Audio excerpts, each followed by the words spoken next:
Hey guys, is there anything more exhilarating in life than that feeling you get when you're reeling in a big one? Whoa, I got one right now. This is great. Well, still pretty exhilarating, but I could use a few fishing tips on how to up my game. How about you? Well, you're in luck because that's exactly what we're going to talk about next, so stick around. So is this a keeper? No.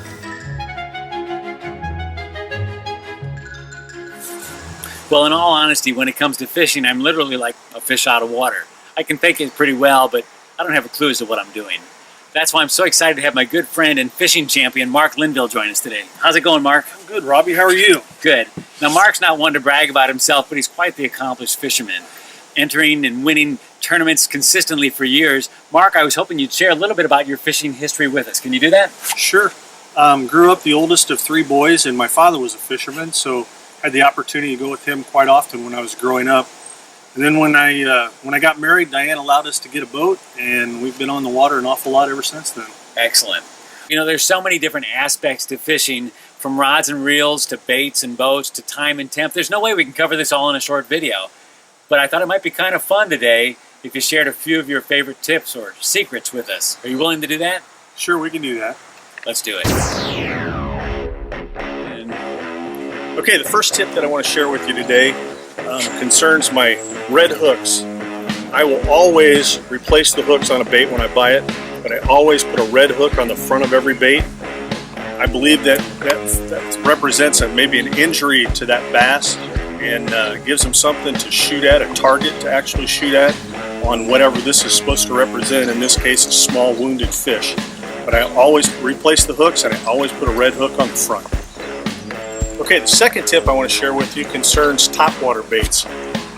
Those are baits, obviously, that sit on top of the water. They float. And a lot of people think that the only time that you can use those is early in the morning and late in the evening in a very low light situation. But after years of proving that wrong, I'm here to tell you that topwater lures will work all day long, even in the bright sunshine.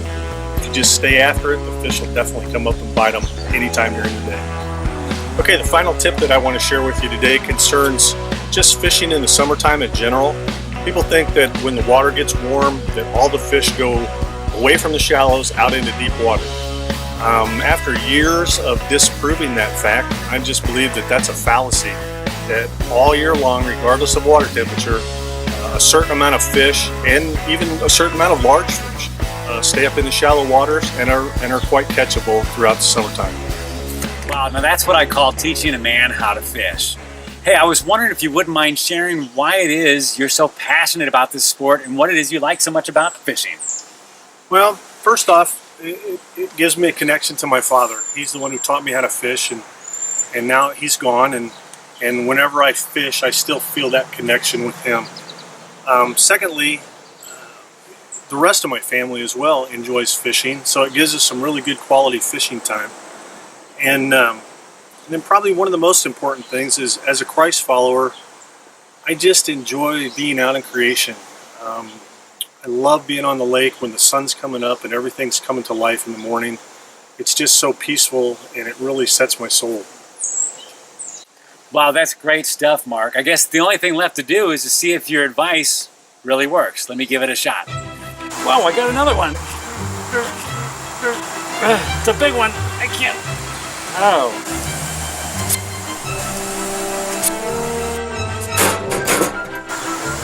Well, I was wondering what happened to my tackle box. At least this one's a keeper.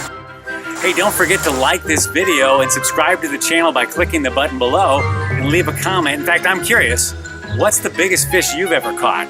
You can even post a picture because I know you took one. And we will see you next week for another installment of Manly Moments.